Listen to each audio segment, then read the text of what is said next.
My name is Amy Rifat, and I am a private sector specialist with IFC's employability program, VTE, and I will be moderating this session. Today, we have a timely topic for you that will help you improve your efficiency as an institution and the services you offer your students. That is the digital transformation of your institution.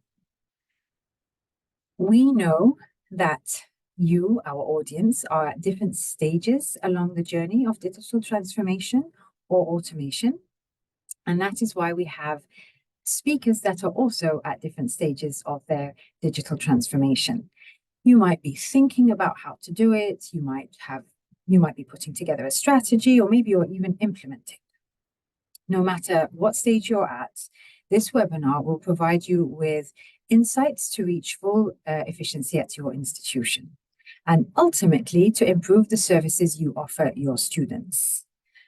Technology is a powerful tool, but only if you use it effectively with clear objectives. And in this webinar, we will explore how educators from around the world are thinking about digital transformation, what the benefits are, how they're going about implementing it and the challenges they're facing, and some quick wins. We have a great panel of speakers for you. I am delighted to introduce them. We have Aravinda Ram.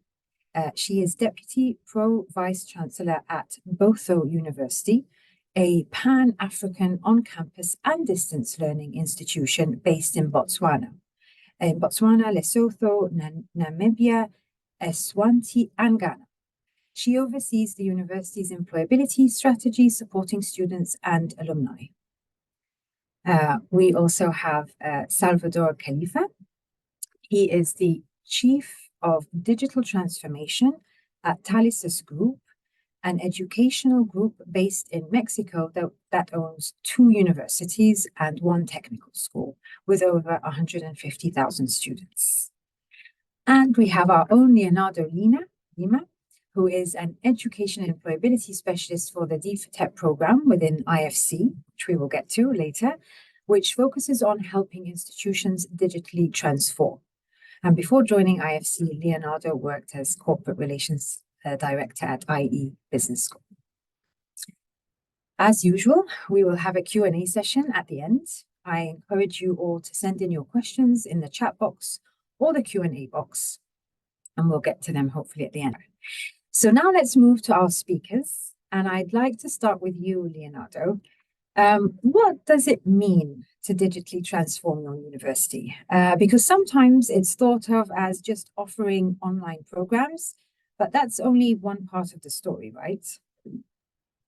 Yes, thank you, Amy, for the question. And first, thank you for having me at the webinar. I'm very happy to participate and to be accompanied by the guests, Salvador and Aravinda.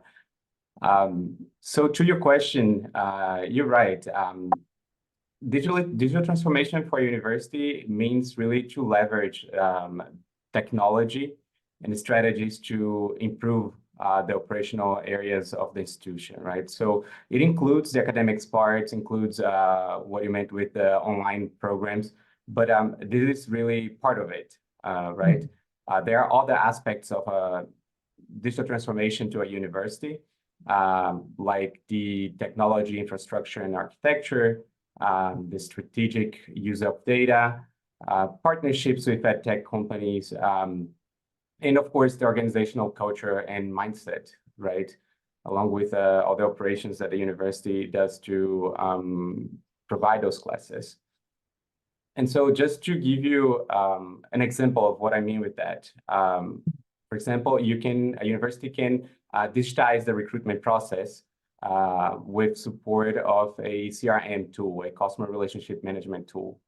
And that will help the institution to run digital marketing, control the sales funnel, and offer, for example, support to prospects and current students. Thinking of another example in a different area as well, the university can also invest on systems integration, all the data governance, and a data warehouse. And that will really help the university to collect data with quality, analyze this data, and gain insights about the student performance, the engagement, learning outcomes, and ultimately really help the leadership to take more informed decisions, right? And so, yeah, digital transformation is definitely not limited to a single aspect of the university. It really involves this holistic approach to leverage technology for an overall improvement of the organization. Okay, and I think you've also partially then answered my next question is like, why is it important? So it's about gathering data and digitalizing all areas of the university. And could you like very quickly summarize why that's important? Yeah, absolutely.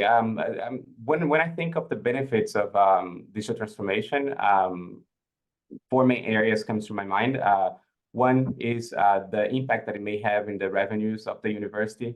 And that can be, like I said, by leveraging these marketing tools so that the university can reach new markets, new students, and really streamline the recruitment process, increasing the enrollment number, and finally the revenues, right? Second, it's about the efficiencies that the university really gains operationally.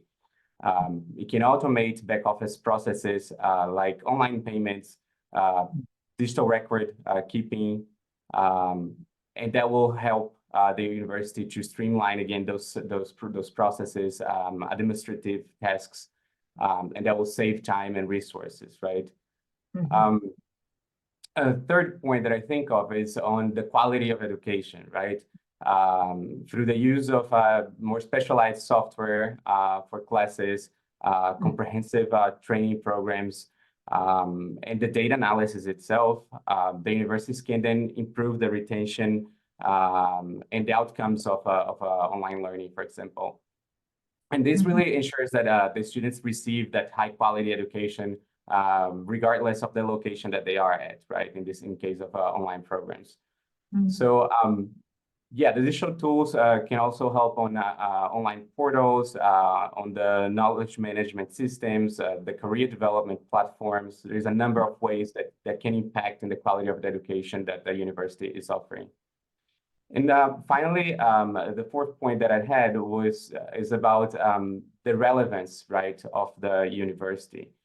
And the profile of the students has changed. Now they are all digital natives, right? So it's important for an institution to be attentive to the student experience, to start taking more informed decision making, data-driven decision making, to ensure that all these programs and offerings aligns with the needs and demands of the students and the job market. Okay. And you did mention very briefly that it can help with employability as well. So how can it do that? Through the career services? Yeah, I mean, digitalizing career services and automating related processes can have really a positive impact on the student experience and the relevance of the university programs, right? That will ultimately equip the students with all the necessary skills for their success in their chosen fields of work. So just to give you examples on where you can digitize the career services, you can digitize online resources and courses in the career path, or you can offer AI tools to review student CVs and go through mock interviews. So there's really a number of tools out there that can support the career services and alumni engagement, which I think is also very important. So loads of benefits there. So let's hear from our university in Africa on their experience. Aravinda, I'd like to come to you. And could you tell us why you decided to embark on a digital transformation at Botho? Thanks, Amy, for the platform for the both university. We've always been a very tech-driven institution because we firmly believe in the transformative power of technology. So in 2021, we had undergone an employability assessment, and it underlined us having this digital focus. And in 2022, we had also just completed our previous 5-year strategy. So as we were working on developing our next 5-year plan, I would say the timing was just right for us to participate in this digital transformation journey called D4TEP, or Digital for Tertiary Education Providers, which was launched by IFC. So that could also feed into our strategy so that we continue to use technology for impact. That's great. And what problems were you trying to solve / opportunities trying to grasp with this digitalization? I know that's a big one. Huh? Yeah, we use a lot of different systems across both universities. So we generate a lot of valuable data already. But our hope is to eventually have an institutional-wide digital dashboard that could give us information in real time, so that we can make agile and data-driven decisions. I know Leonardo mentioned both the examples and that I was going to quote, but I'm going to repeat them nevertheless. So for example, as both university expands across Africa, we are in 5 countries, and we are ramping up our presence in distance learning. The leads and the inquiries data that our customer relationship management system, the CRM system, is generating, that should ideally drive our marketing strategy. And the other example is the way we already monitor student engagement, especially in distance learning, so that we can improve student retention and success. But we also wanted to learn from other pioneering institutions that are using technology. So we benefited a lot from the case studies that were shared as part of D4TEP. But most importantly, we wanted to ensure that the people using these systems, that is our teams, they feel supported in this digital journey. And the D4TEP platform really helped us bring all these people together. So basically you wanted to centralize this data and make sure that you're utilizing it in a better way and streamline it. And then you also brought up an important point there, that is including the staff and making sure they're supported in using these new technologies. That's a really good point there. Thank you. Thank you, Aravinda. And let's look at how an education institution in Latin America is doing this. Salvador, can I ask you, why did you decide to embark on a digital transformation? Yes, and thank you, Amy, for the invitation. So we have several reasons. Different from what Aravinda is saying, that they were technologically focused.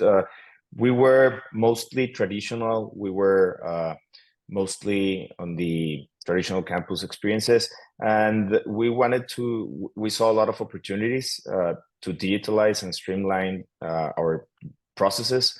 We didn't have digital workflows in place, and we had a lot of information, but we didn't know what to do. So the main focus when I arrived was to start working on the processes that would help staff become more efficient, and we wanted to reduce costs by a lot of the implementation of digital tools. So we started working with digital workflows. We started to centralize data. As you know, universities produce a lot of data. Students leave a lot of information when they apply, while they're at their program, and when they leave.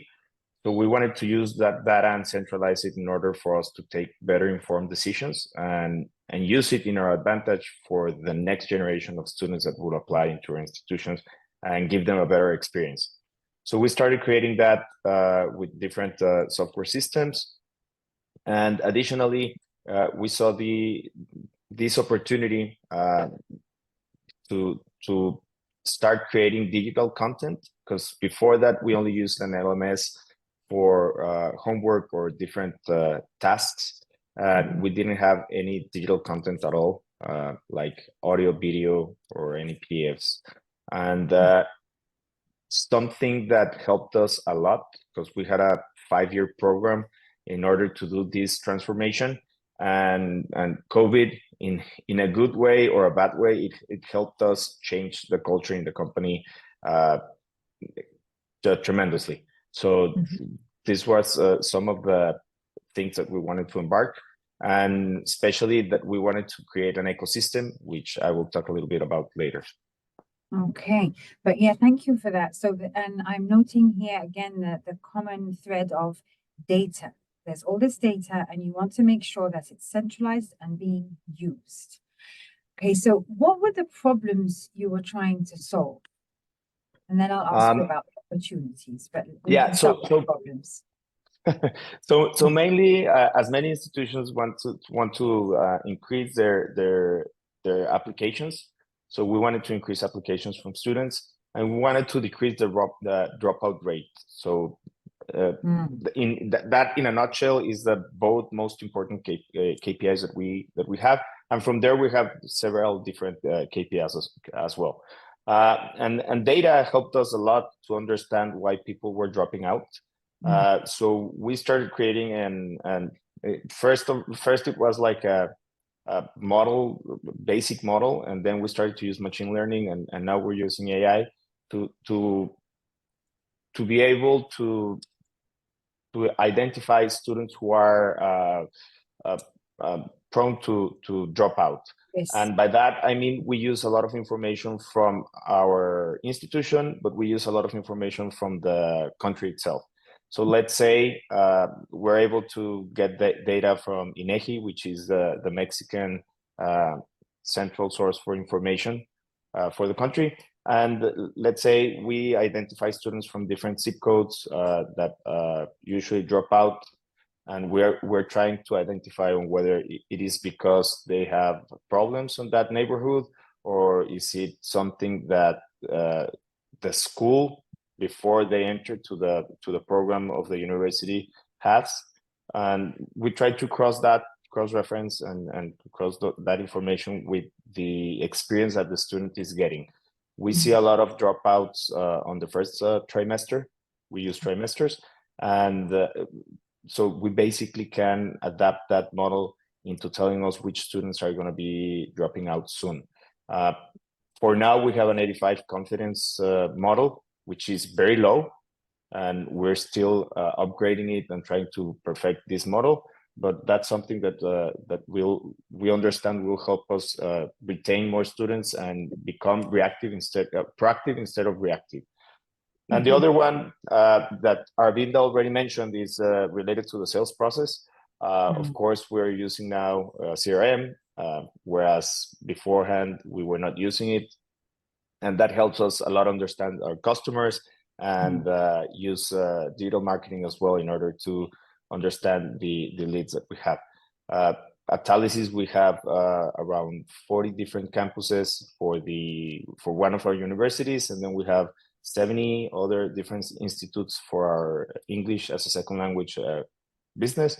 And then we have another local university based in Monterrey, Mexico, where our headquarters are. So we have a lot of footprint in Mexico, and we try to understand now better our customers with what we have done and implemented. Okay, that's amazing. So it's helping you reduce the dropout rate, or at least understand where the problem is so you can deal with it, and then increase applications, which is also a way Aravinda is using it to be able to reach out, using all this data to reach out to the right students. Thanks. And what opportunities? I remember you also have some opportunities. You were trying to go beyond that, and that you were trying to grasp through digitalization. Yeah, so after COVID, we saw a lot of opportunity for people that wanted to get into online education. So as I mentioned before, our programs were mostly traditional. People had to go to the university in order to take the program. But we saw an important opportunity after COVID, and we started to develop an ecosystem. Part of the digital transformation that we started was to create an ecosystem in which either staff, coaches, which are teachers, and students live within the same platform. So we created Talysis.com, which is the main platform that we use now. and every person that is involved within the institutions or the brands are logged into that ecosystem daily. So let's say they want to make a payment, they do it through there. If they want to add a new digital course, they can add it through there. If they want to do their schedules or see their schedules, they can see it through their notifications, student experience activities that goes around campus. So everything is shown there, and everything is built upon there. So all the data that we gather now is from that platform. So our online registration process goes through there, documentation goes through there. So we've been able to digitalize and streamline a lot of workflow. And it's not only that for our students, but we have also, and Leonardo, I think, mentioned something about that, we have also partnered with different institutions and online companies, online edtech companies as well. So we're able to offer them not only our content, but content from other partners that specifically focus on creating that and update that content as well. Right. Okay. Yes. Sounds like you've grasped two amazing opportunities there. Thank you for that, Salvador. So now let's go to the actual process of digitalizing. No easy feat. So Leonardo, I'll come back to you on this. How can an education institution actually digitally transform?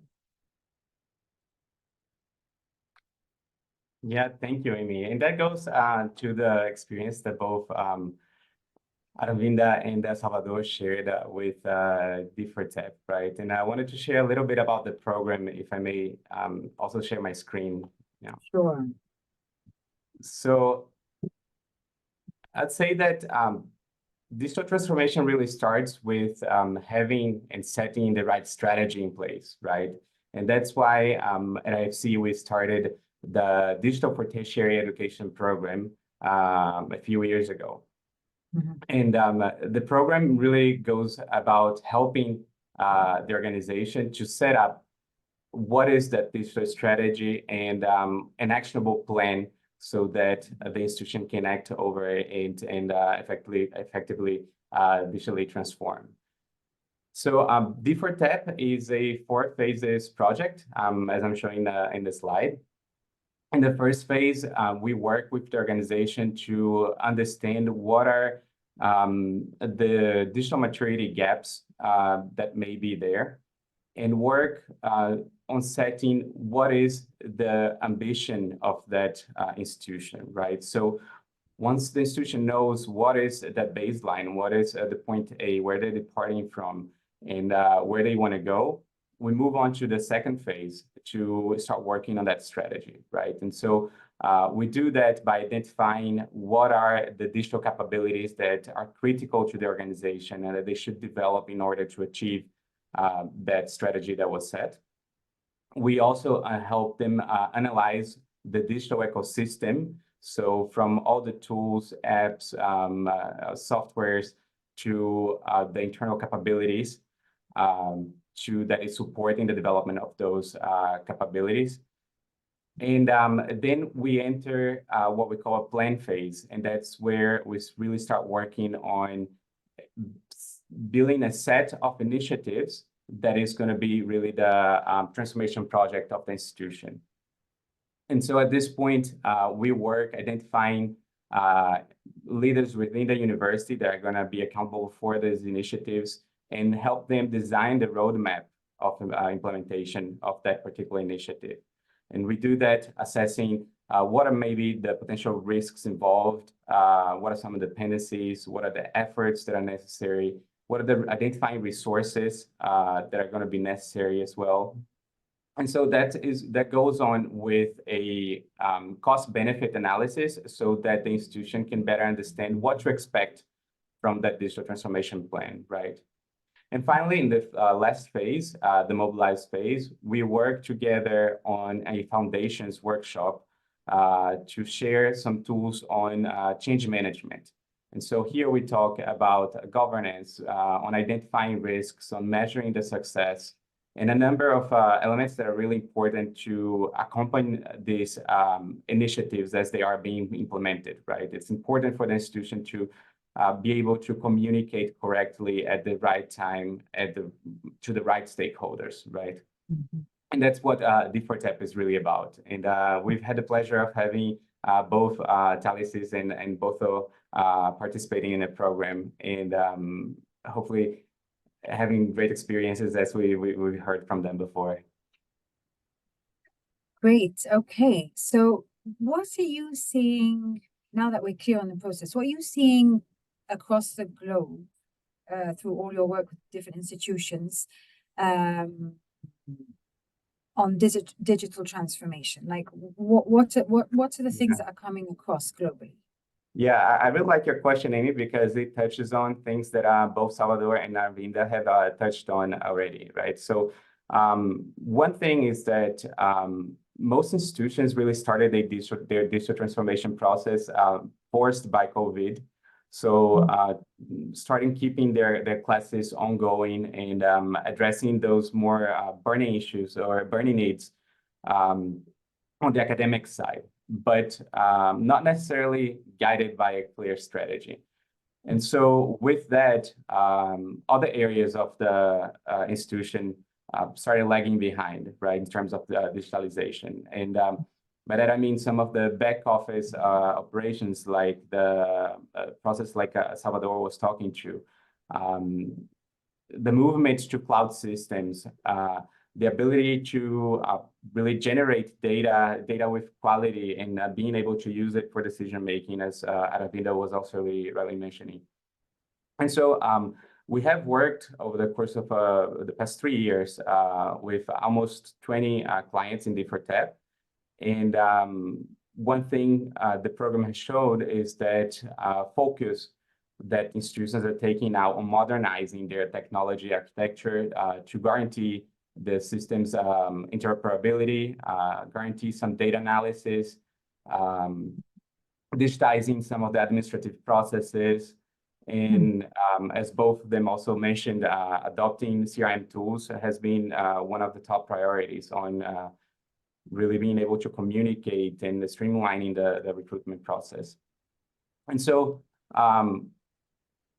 though there is this focus on improving the operational side, one dimension of transformation that we still see little focus and that university leaders should be paying more attention to is on the organizational side, right? And by that I mean having the right organizational planning that supports the transformation plan, like a digital transformation leader that can work across the business units, digital transformation office. Also, a culture, institutional culture that is able to support that change, helping both staff and faculty to go through the transformation process in a natural way. So that's a bit about the experience that we've had so far. Okay, thanks for that, Leo. Maybe let's hear from then our two universities about how they've experienced the process. So Aravinda, could I go to you? And I know you've put together a strategy, as you was talking about, and an implementation plan to further the digital transformation. Could you tell us about your experience in creating the strategy and the implementation plan? By the nature of the markets that we operate in, Botho University has always had a very consultative culture. So we do a lot of work to define our requirements before we embark on any project implementation. But I would say the D4TEP project brought the entire organization to a common platform, specifically on the role of technology to achieve our strategy. So right from the Vice Chancellor's office to the officers on the ground, actually interacting with the clients, the consultative process will definitely go a long way, we believe, to ensure ownership. A key element of the D4TEP process is the prioritization process. And this was expertly guided by the professional and knowledgeable team at IFC. As a result, we've actually been able to derive and frame our digital strategy, the key objectives, and how we're going to go about achieving them. So while we were always very technology driven, as a result of D4TEP, we now have an actual strategy in place. Right. Okay. So very consultative. Excellent. And a big part of digitalization is identifying IT suppliers or providers. And how did the team help you with that to make sure that you would actually be getting what you wanted? So as a result of this project that we participated, we've now received a product and vendor guidance manual. So what it does is it essentially helps us articulate our functional and technical requirements, and also ways in which we can identify and deploy the right product for us. So the list of vendors out there is very overwhelming. So a manual like this is very handy to have. But the team also noted that since we already have a lot of systems in place, there was a lot of emphasis on maximizing the return on the already substantial investments we've made into technology.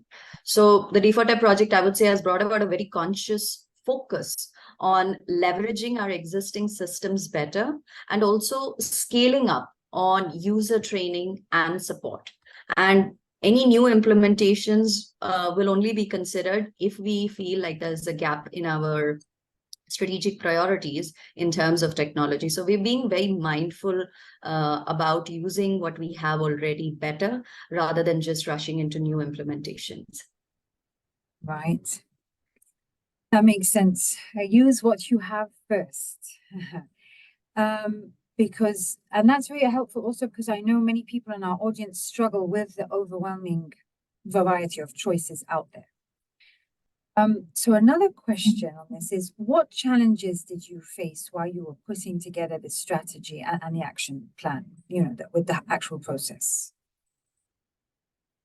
So we started as an IT training school, so we have this propensity for technology and we believe in its powers to improve our efficiency. So we've been very fully committed to this idea of digitally transforming education. So we didn't face any challenges on that front. But like I said, we remain conscious of making any additional investments, and the focus has rather shifted to what is in place already. But in order to make continuous progress, we're also trying to be very innovative about how we navigate this ever-changing landscape of the growing use of technology and AI, like Salvador was also mentioning. So what we've done is we've actually offered ourselves to a few of our existing partners so that they can pilot a few of their initiatives with us of combining technology and driving educational transformation so that we can monitor the impact of these initiatives. But at this moment, we are also remaining very conscious of making too many commitments in terms of resources to anything new. Right. And could you give us an example of one of these things where you've been able to work with what you have and partners, as you were saying? Sure. So we have a partner from the US, and we were always looking at using digital certificates for our students. But at the moment, the vendors that we identified were offering things that met our requirements were quite prohibitively expensive. Rather, one of our existing partners who offers virtual internships to our students, what they suggested was an idea of the student itself was to develop this digital certificate data bank, kind of a locker. And so they were looking for a partner that they could pilot this with. Obviously, they approached us, and we were quite happy to work with them because it's our student, it's our partner, and we also get to see how this pans out. So we're currently working with this partner, and we are trying to see how we can develop a digital certificate locker kind of system. And I think that's one way in which we are also making some progress along this objective of ours. Yeah, that's really impressive, like a real win-win situation there where you've been very creative in using your resources. Amazing, Aravinda. Okay, maybe I can move to you, Salvador, to ask you about your experience in creating the strategy and how that experience was for you. Yeah, we've come a long way from when we started back in 2019 to today.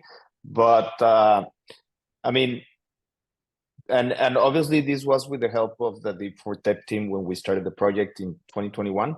But we already had a strategy in mind. We knew where we wanted to go and how we wanted to approach that.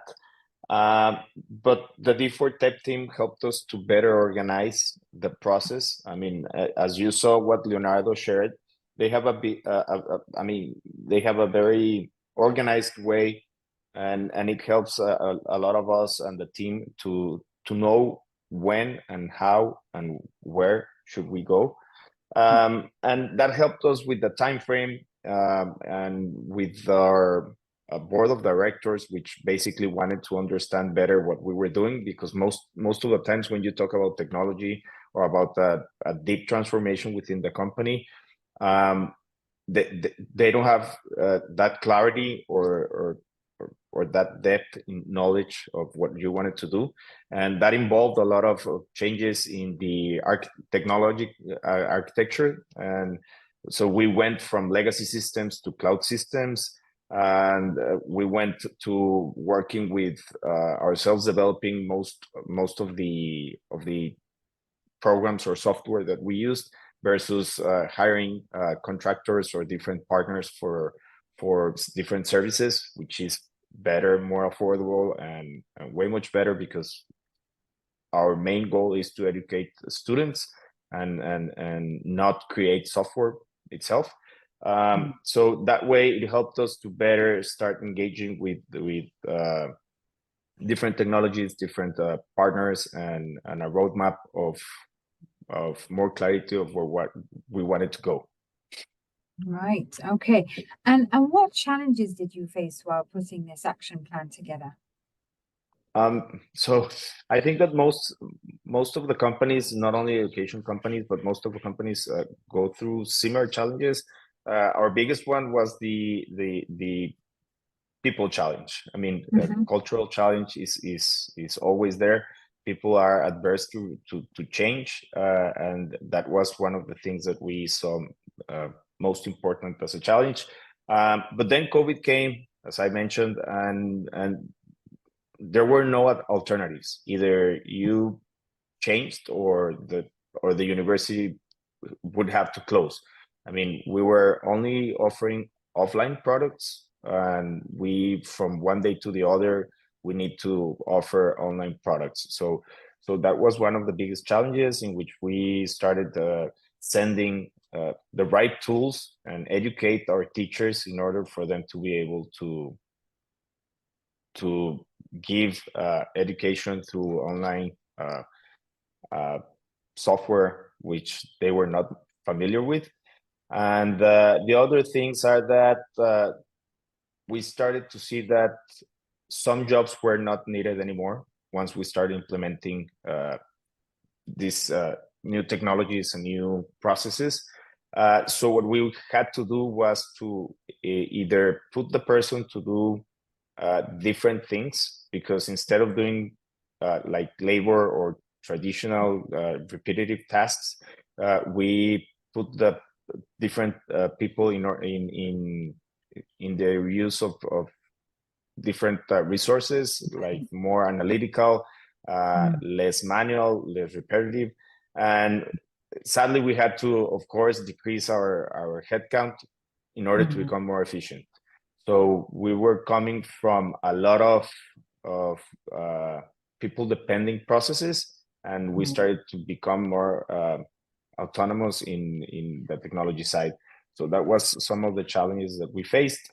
And of course, the legacy systems, which we started to phase out in order to give entrance to our new partners and the new technology that we were implementing. Well, I think you put your finger on there, a very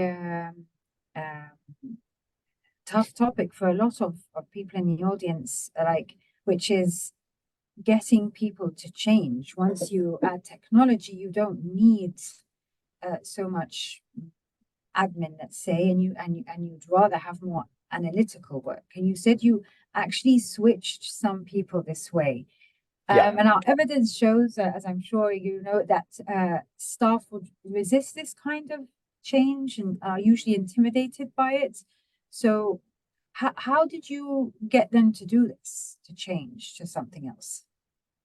So what we were trying to make people understand is that not because they were not doing that job anymore didn't mean that they couldn't do anything else. So we first switched them into a more analytical role, and to some other people, either you could say that you were doing them a favor because they were doing some things that they didn't like, even because it was so much of, I don't know how to put it, but a hassle to do the same thing every single day, and with the pressure, like you're not learning something new, but you're doing the same things every day. So we were giving them the opportunity to switch into a different role, a different mindset. And for those of them who were challenged for that, then we told them that maybe the university was not, that position was not the right one for them.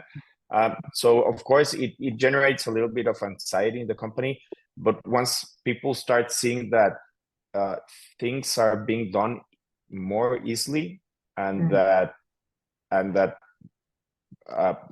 things move faster, then they start to get on board with things. And of course we usually try to do like the low-hanging fruit and involve them in the process. So every single department from the company, we involve them in the low-hanging fruit, or the winning that they will do as a department, so that they understand what's going on, and they understand that technology is not necessarily bad for the company, but it will help us grow and become better and faster and more efficient. Okay, that's great. Good advice. Yeah, get them to see the benefits for them. Okay, thank you for that, Salvador. And now let's talk about money. This kind of transformation does require some investments. So Leonardo, I'll come to you on this. In your experience, what kind of budget is required for this transformation? That's a good question, Amy. So I'll start giving a little bit more context, right? Digital transformation really requires a budget that takes into account specific priorities of the organization, some of the resourcing in terms of staff and tools, and also the implications of the changing in this landscape, right, of IT, that it's shifting to everything to the cloud as a service, right? So infrastructure as a service, the architecture as a service, and all this software as a service. And in recent years, this budget allocation for IT has also evolved in the sense of, instead of purchasing software outright, organizations are now adopting these cloud subscriptions. So it's a more of a long-term approach on the budgeting, rather than relying solely on annual budgets. So we have seen also an increase in all the operational expenses. For example, while in the past most of the IT expenses would be as capital expenses, right, as CapEx. Going now directly to your question, the budget required will vary greatly depending on the priorities of the organization. And if an organization, for example, needs to change a backbone system like the ERP or the student academic system, it will require not only financial, but also more human resources, right? So more mature organizations that have already gone through some level of digital transformation, they may have lower costs involved in their transformation process, right? And thinking now of an average of what I have seen among some of the past clients that we had in DifferTech, an average transformation cost will have a range, but in average, I'd say that $10 million would be a figure that would capture the several transformation projects associated to that strategy that the institution works on in different depth. I think it's important really to note that this is just an average. The organizations should assess their specific needs and priorities to determine really what is the accurate budget that they should be looking at. Okay, thanks. Oh, and Amy, if I can, sorry for this, but it just came to my mind as well that you know, for some it may look like a big investment, and it is. But also in our experience, what we have also noticed in terms of return on investment over the course of several years is also a fourfold return, right? So it's also an average, but it's good to keep in mind that the benefits are there. Yes, exactly, the return. And Salvador, since your institution has actually moved to implementation and investment in new technologies, could you tell us a little bit about the budgets, even if it's just in percentages? Yeah, so I mean, yeah, we don't have a number as a whole, but in the beginning, the budget was very limited. So I was the first hire regarding the digital transformation area or the process that we wanted to do. And I was able to hire on our first year four people. So we created a group of 5, basically. And the first goal was to create a strategy and a plan. So we wanted to show the board of directors what we wanted to do and how we were gonna get there. Even though we didn't knew that D4TEP existed, and which was something good for us, which accelerated the process of getting more budget to our department, because it's usually what you see in a family, you know, like the kids usually don't listen to their parents, but they listen to their uncles or their friends. So when someone else says it, it's correct, but when you say it as a parent, it's not correct. So that kind of things happen, and was the dynamic that D4TEP helped us achieve as well. So we built a 3-year plan before COVID, and we understood the cost, and we knew that we needed to change the skill set that we had in our engineering department, and we needed to add different departments as well. And in terms of like the amount, I don't have an amount, because as Leonardo mentioned, it's different for every different institution. But in the beginning, we only had like 1% of sales focused on our department, and we have doubled and almost tripled that amount since we started, which is something great, because we mostly work with people, and we hire other type of technologies or software, but our people start to create and develop not necessarily software for the different processes that we will run, but for the ecosystem that we are trying to develop. So we now have a team focusing on product. We have a team focusing on user experience and user interface, which is mainly digital. We have changed and reskilled our engineering department, and we have a data science team which help us organize all the data that we were mentioning before, and help us create better decisions. And with that team, we have created different tools, such as our Talysis.com ecosystem, and we have created different dashboards with live information for our staff and teachers to know better what's happening around the organization or the university. And the last thing is that with that budget, we have been able to also get different partners, which accelerate our credibility within the online process.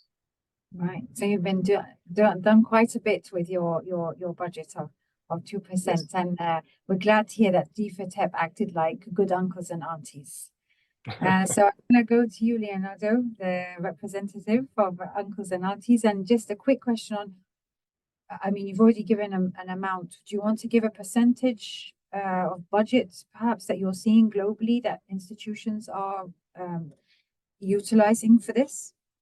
Yeah, I think that would be a better reference, even as we talk about percentages, right? Because there are, you know, a series of studies even that are out there. I particularly like very much the work that EduCause does. And for a reference, on average, the IT spending can represent up to 5% of the total university budget. And as Salvador was saying, this is growing in the past few years, right? If I look at data from 2 years ago, from about 5 years ago, this percentage would be closer to 2%. So it's growing. And again, that also depends on the size of the university. Smaller institutions can get their IT budget up to 7%, right, of the overall university budget. So it's really growing. Another reference that I like is the average expenditure per student on IT. And according to this study driven by EduCause, it's about $1,500 per student.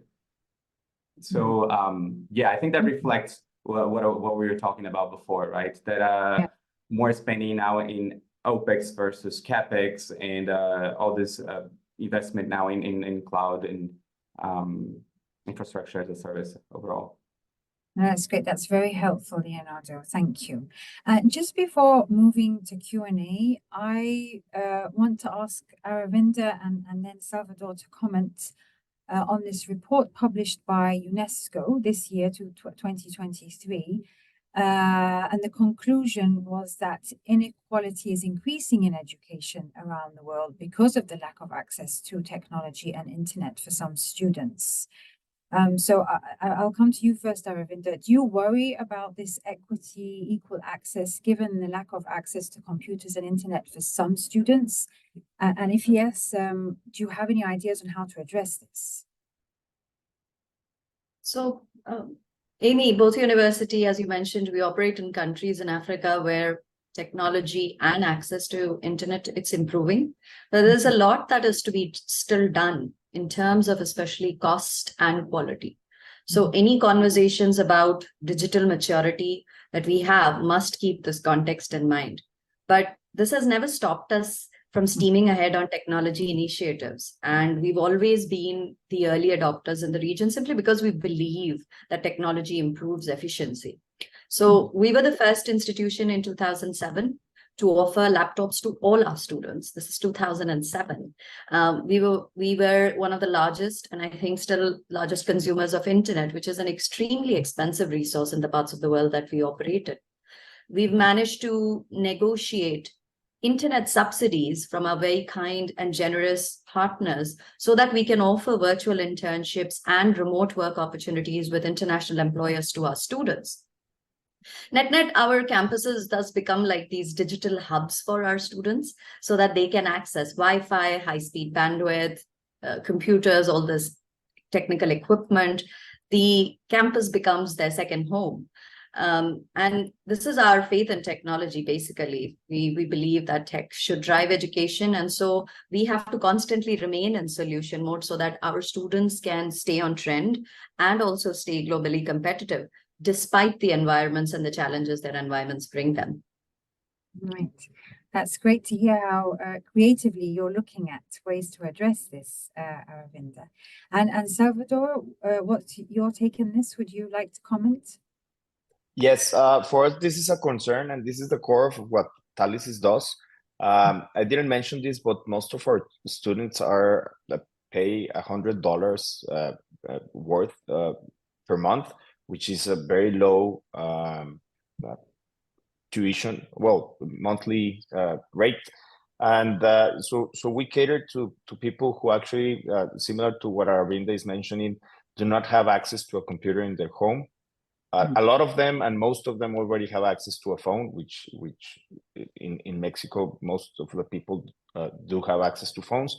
So we're focusing on giving access to, with technology, we're focusing to giving them access to content and through different kinds of opportunities so they can keep studying and they can keep developing their skills, whether if it's with a program or with small different types of content which is something that we also have been doing. So we decentralized the programs and we started putting everything into modules, so that maybe if you don't want to get like a whole program per se, because you need to start working and need to start getting money for your family or for yourself, then you can start to develop your skills with different module programs, and that way you can reskill yourself or learn something new within a smaller period of time, and not necessarily by getting a degree, but we give certificates, which is similar to what Arvinda was mentioning before. So we believe that by doing that, we're giving the opportunity for people to get a job or professionalize themselves and get a better life. And well, we have also developed an app so that they can download the content within our institutions or our universities, similar to what Arvinda is mentioning. The university is the digital hub for them, where they can get high-speed internet, so they can download the content and they can go home and start using that content to learn. Right. And that's amazing that you're also thinking of other creative ways to make this happen. Okay, I think now we only have a few minutes to go to questions, Q&A. I'll start with, okay, we'll have to be brief. Question for Leo, and the question is, I think this you would be best suited to respond to this one, Leo, is what differences are you seeing around the globe when it comes to digitalization? Are some regions or countries moving faster than others, finding it easier to implement? I'm sorry, Amy, you cut off to me. Can you repeat the question? Yeah, sure. So the question is on what differences are you seeing around the globe when it comes to digitalization? Are some regions or countries moving faster forward? Are they finding it easier to implement? Yeah, so I mean, of course, there are universities at different stages, and also some synergies that universities in the same region, they end up sharing, right? So what we see in general is that, for example, in Latin America, digitalization is already a priority to most of the institutions, that they are mostly working on their transformation process, and that goes in different stages, right? Some of them starting on the strategy, some of them already implementing a number of transformation initiatives. When we go to Africa, for example, what we see among some of our partners is that the prioritization of digitalization is just starting, right? And there are a number of challenges as well that accompanies this prioritization, but it's happening. In moving forward to the other side of the globe, going to Asia, we also see that this has been prioritized. Most institutions have worked already on a strategy, and they are in the course of the implementation plans, right? So it's slightly different moments, but all going towards the same path. All right, thank you for that, Leo. And very quickly, there's a question for Aravinda. Given the different countries you're working in Africa, are you seeing a difference in the way they're responding to technology? Sorry, Amy, I lost that a little bit. Could you repeat the last part? Yes. So given the different countries you work in Africa, could you elaborate on how the different countries are taking in technology? I think what the speaker means is like taking, accepting this new the technology processes that you're introducing. Is it the same across all the countries or a bit different? Yeah, I think we've been pleasantly surprised by the response to technology initiatives. And yes, we do have a good understanding given the different markets we operate in. We definitely have to spend a little bit of time addressing the user concerns, and we have to arrive at a compromise where the university initially initiates and offers For example, the campus as a hub, like I mentioned, to say, why don't you first come to campus to access Wi-Fi and then see the benefits for yourself before you maybe invest and consider it worthwhile investing in a home internet connection for you.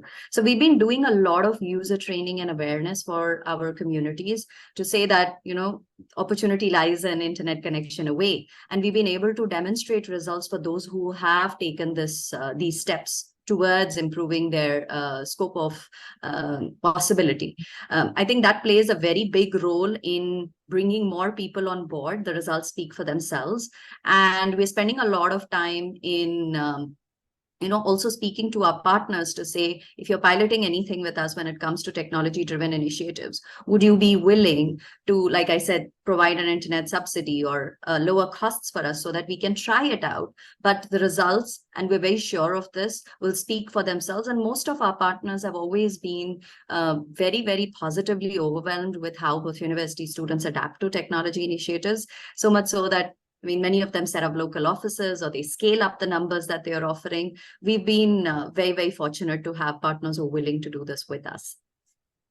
Thank you for that, Aravinda. And we're going to have to wrap up, unfortunately, because we've actually gone over time.